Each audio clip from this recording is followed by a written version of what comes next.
ဟုတ်ကဲ့အားလုံးပဲမင်္ဂလာပါ Access Technology မှာပြန်လည်ကြိုဆိုလိုက်ပါတယ်ကျွန်တော်ဒီနေ့မျှဝေပေးခြင်းတဲ့သင်ခန်းစာလေးကတော့ InDesign သင်ခန်းစာတစ်ခုဖြစ်တဲ့လူသိနေပြီးတော့စာရိုက်ရမှာအလွန်သုံးဝင်တဲ့ Autocorrect အသုံးပြုနည်းလေးကိုကျွန်တော်ဒီနေ့မျှဝေပေးသွားမှာဖြစ်ပါတယ် Okay အဲ့ဒါကျွန်တော်ဒီမှာနမူနာစာကြောင်းလေးတစ်ခုရိုက်ထားရမယ်နော်ဒီစာကြောင်းလေးကိုကျွန်တော်အခုကျွန်တော်တိုက်တူးလေးလိုက်မယ်နော် Okay အောက်ကနေကျွန်တော်ဒီစာကြောင်းလေးကိုနောက်ထပ်ထပ်ရိုက်မယ် Okay ဒီမှာ access ဆိုပြီးတော့เนาะပြီးရင်ကျွန်တော် space ခောက်ကြည့်လိုက် Okay ကျွန်တော်အပေါ်စာကြောင်းတိုင်းကြာလာတာကိုကျွန်တော်တွေ့ရမယ်ပုံမှန်တိုင်းဆိုကျွန်တော်ဒါကြီးကိုအကုန်လုံးလိုက်ရိုက်နေမယ်เนาะဒီပုံစံတူစာကြောင်းလိုက်ရိုက်ချင်တယ်ဆိုရင်ကျွန်တော်အကုန်လိုက်ရိုက်နေရမယ်เนาะ Okay ကျွန်တော်ပြီးကျွန်တော်အနာခောက်မယ် access ပြီးကျွန်တော်တို့ space မခောက်ပဲအနာခောက်ကြည့်မယ် Okay ကျွန်တော်ဒီပုံစံတိုင်းထပ်ပြီးတော့ကြာလာတယ် Okay ဒါကကျွန်တော်ဘာလုပ်ထားလဲဆိုတော့ကျွန်တော်တို့ autocorrect သတ်မှတ်ထားတာပေါ့เนาะ autocorrect ဖန်တီးကြတာ Okay အဲ့တော့ကျွန်တော်တို့autocorrect သွားမယ်ဆိုရင်ကျွန်တော်တို့ဒီမှာ edit ထဲဝင်လိုက်ပါမယ်ကျွန်တော် menu bar တွေက edit ထဲဝင်လိုက်မယ် Okay edit ထဲဝင်ပြီးတော့ကျွန်တော်တို့ဒီအောက်ဆုံးသွားမယ်เนาะ prefire နဲ့ကိုကျွန်တော်တို့သွားမှာเนาะဒီမှာ prefire နဲ့မပေါ်သေးဘူးအဲ့တော့ကျွန်တော်တို့ဒီမှာအများအောက်ဆိုင်နေလေးရှိတယ်အဲ့ဒါလေးကျွန်တော်နှိပ်မယ်ပေါ်သေးကိုနှိပ်မယ်Okay အောက်ဆုံးမှာရှိရနော် prefire ဆိုတာရှိရအဲ့တော့ကျွန်တော်တစ်ချက်ဝင်လိုက်မယ်ပြီးတော့ရင်ကျွန်တော်တို့ဒီမှာ autocorrect ဆိုတာရှိရနော်သူ့ရဲ့ shortcut key ကကျွန်တော် control key ပါ control key နဲ့လိုက်မယ်ဆိုတော့ကျွန်တော်တို့ autocorrect ပေါ်တယ်နော် Okay အဲ့တော့ကျွန်တော်တို့ဒီမှာ autocorrect ဆိုတာရှိတယ်အဲ့တော့ကျွန်တော်တစ်ချက်ဝင်လိုက်မယ် Okay autocorrect ရောက်ပြီဆိုရင်ကျွန်တော်တို့ဒီမှာဒီညာလေးကိုကြည့်ပါကျွန်တော်တို့ဒီမှာသတ်မှတ်ထားရနော် autocorrect လေးကျွန်တော်တို့မှာ access သူ့ရဲ့သင်္ကေတ accessသူ့ရဲ့တကယ်စလုံးကကျွန်တော်တို့ Access Technology and Basic Computer เนาะကျွန်တော်ဒါလေးကိုရိုက်လိုက်တာနဲ့ဒါလေးကပေါ်လာမယ်ဒီစာကြောင်းလိုက်ပေါ်လာမယ်ကိုသတ်မှတ်ထားတဲ့စာကြောင်းလေးပေါ်လာမယ်ပေါ့เนาะကိုနမူနာပေးရတဲ့စလုံးလေးတစ်လုံးပဲဖြစ်နှလုံးပဲဖြစ်သတ်မှတ်ထားတယ်ကျွန်တော်တို့ကိုလိုချင်တဲ့စာကြောင်းလေးအကုန်ပေါ်လာတယ်ပေါ့เนาะ Okay ဒါကတော့ကျွန်တော်တို့ Autocorrect သတ်မှတ်ထားလို့ပါအဲ့ဒါကျွန်တော်တို့ဒီမှာနောက်ထပ်နမူနာလေးတစ်ခုတက်ပြမယ်เนาะကျွန်တော်ဒီမှာ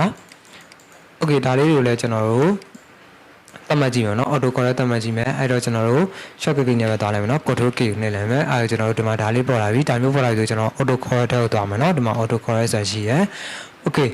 အဲ့ဒီမှာကျွန်တော်တို့ဒီမှာသတ်မှတ်ကြည့်မယ်နော်ဒီမှာဒီဟာတွေကိုကျွန်တော်တို့ autocorrect သတ်မှတ်ကြည့်မယ် Okay အဲ့ဒါကျွန်တော်ပထမဆုံး autocorrect သတ်မှတ်မယ်ဆိုရင်ကျွန်တော်တို့ add ထဲဝင်လိုက်မယ်ပေါ့နော်ဒီမှာ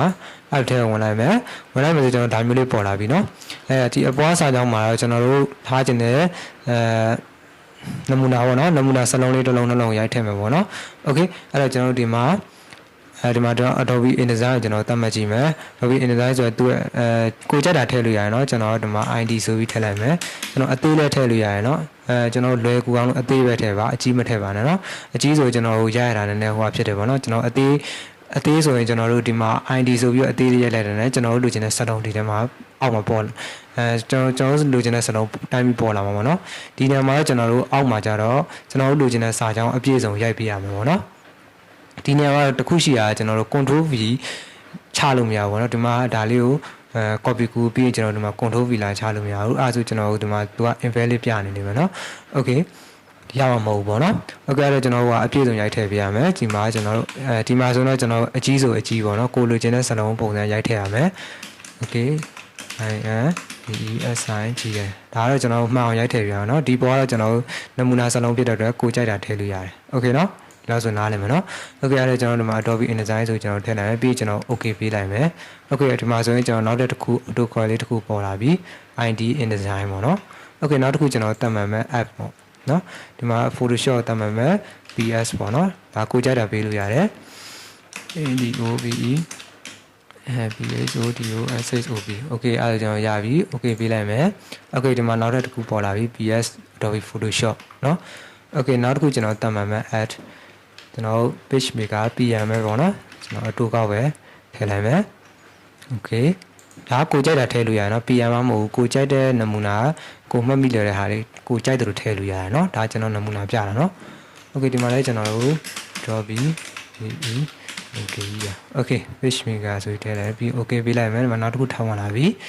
Okay နောက်တော့ကျွန်တော် add ဖတ်နိုင်မယ် AI ပေါ့နော်Illustrator ပေါ့နော် Okay DOVE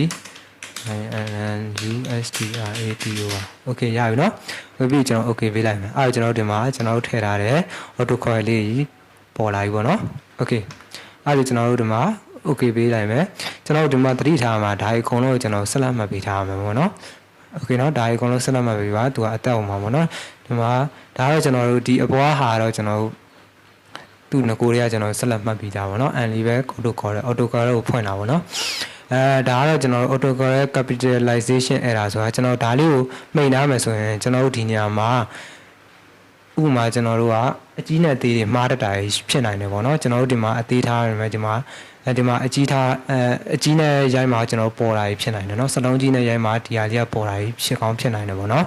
တခါလေးလည်းဖြစ်တယ်တခါလေးလည်းမဖြစ်ဘူးပေါ့เนาะဟုတ်ကဲ့အဲ့ကြောင့်ကျွန်တော်တို့ဒီမှာဒါလေးကိုလည်းအမှန်ချစ်ပေးရမယ်ဆိုရင်မမှားတော့ဘူးပေါ့เนาะokay ကိုလိုချင်တဲ့အတိုင်းပေါ်မှာပေါ့เนาะ okay အဲ့ဒါကျွန်တော် autocorrect capitalization အဲ့ဒါ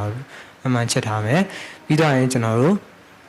okay เนาะဒီနှစ်ခုလုံးလည်းအမှန်ချက်ပြီးဆိုကျွန်တော် okay ပေးလိုက်မယ်ဓမ္မတိုင်းလည်းကျွန်တော်ထည့်ပြီးပါရနော် okay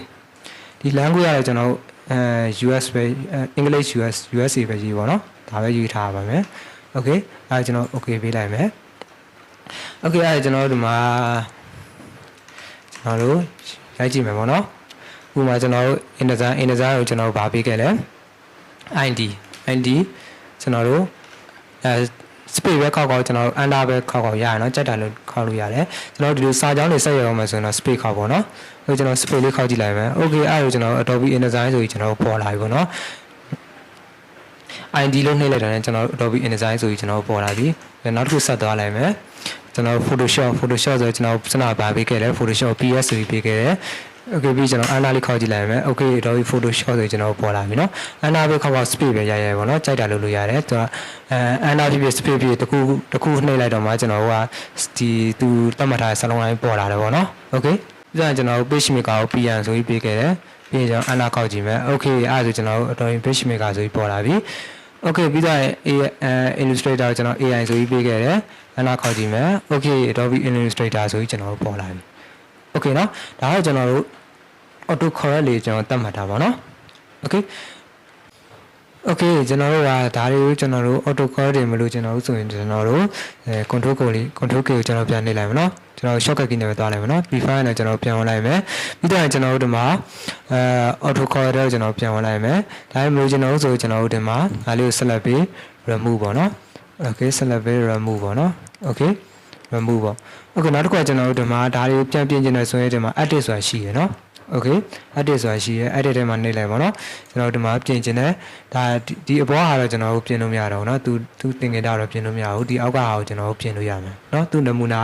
စကလုံးတော့ပြင်လို့မရဘူးဒီအောက်ကစာကြောင်းတော့ပြင်လို့ရမယ်เนาะကျွန်တော်တို့ဒီမှာ correction ဆိုတဲ့နေရာမှာကျွန်တော်တို့ထည့်ချင်တဲ့စာသားကို edit လုပ်ပြီးတော့ကျွန်တော်တို့ပြောင်းလို့ရတယ်ပါเนาะ okay เนาะကိုလိုချင်တာပြောင်းလို့ရတယ် okay ဒါတော့ကျွန်တော်တို့ပြန်ပြင်တာပါเนาะ edit ပြန်လုပ်တာပေါ့ okay မလိုချင်ဘူးဆိုတော့ကျွန်တော် remove ပေါ့เนาะ okay remove လုပ်လိုက်မယ် okay ဒါမလို့ကျွန်တော် select ပေး remove ပေါ့ okay ကျွန်တော်ဒီလောက်ဆိုရင်ကျွန်တော် autocorrect အကြောင်းလေးကိုနားလည်လောက်ပြီလို့ထင်ပါတယ်เนาะ okay ပြီးရင်ကျွန်တော် okay ပေးလိုက်မယ် okay အားကျွန်တော်မရှိတော့ဘူးပေါ့เนาะ okay ဒီတိုင်းပဲကျွန်တော်ဒီတိုင်းပဲကျွန်တော်လိုချင်တဲ့ autocorrect လေးပေါင်းထည့်ထားလို့ရတယ်ပေါ့เนาะကိုလိုချင်တဲ့စကားလုံးတွေအသုံးများတဲ့စကားလုံးတွေเนาะကိုရိုက်တာကိုအသုံးပြုတာများတဲ့စကားလုံးတွေကိုကျွန်တော်တို့ဒီတိုင်းလေး autocorrect လေးမှာကျွန်တော်တို့ပေါင်းထည့်ထားလို့ရတယ်ပေါ့เนาะ okay ကိုထားခြင်းတဲ့နမူနာစကားလုံးလေးတစ်လုံးလုံးထားပြီးတော့ကျွန်တော်တို့ autocorrect ထဲမှာကိုလိုချင်တဲ့စာကြောင်းတွေကိုပေါင်းထည့်ထားလို့ရတယ်ပေါ့နော် okay ကျွန်တော်တို့မြန်မာစာတွေမှာတော့အဆင်ပြေဘူးပေါ့နော်မြန်မာစာတွေကိုကျွန်တော်တို့ autocorrect သတ်မှတ်တာတော့အဆင်ပြေဘူးပေါ့နော်အင်္ဂလိပ်စာမှာပဲအဆင်ပြေပါတယ် okay နော် okay ဒီလောက်ဆိုရင်ကျွန်တော်တို့ autocorrect အကြောင်းလေးကိုနားလည်လောက်ပြီလို့ထင်ပါတယ်နော်နောက်ပိုင်းကျွန်တော်လိုအပ်လာရင်အသုံးချကြည့်ပါ okay နော်okay ဒီနေ့တဲ့သင်ခန်းစာလေးကတော့ဒီလောက်ပါပဲเนาะနောက်ထပ်သင်ခန်းစာတွေမှာကျွန်တော်တို့ပြန်တွေ့ကြမယ်เนาะကျွန်တော်ရဲ့သင်ခန်းစာလေးတွေကိုအသစ်တင်နိုင်သိချင်တယ်ဆိုရင်เนาะ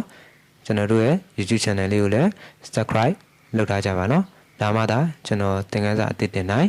သိရှိနိုင်မှာဖြစ်ပါတယ် okay အားလုံးပဲအဆင်ပြေကြပါစေခင်ဗျာ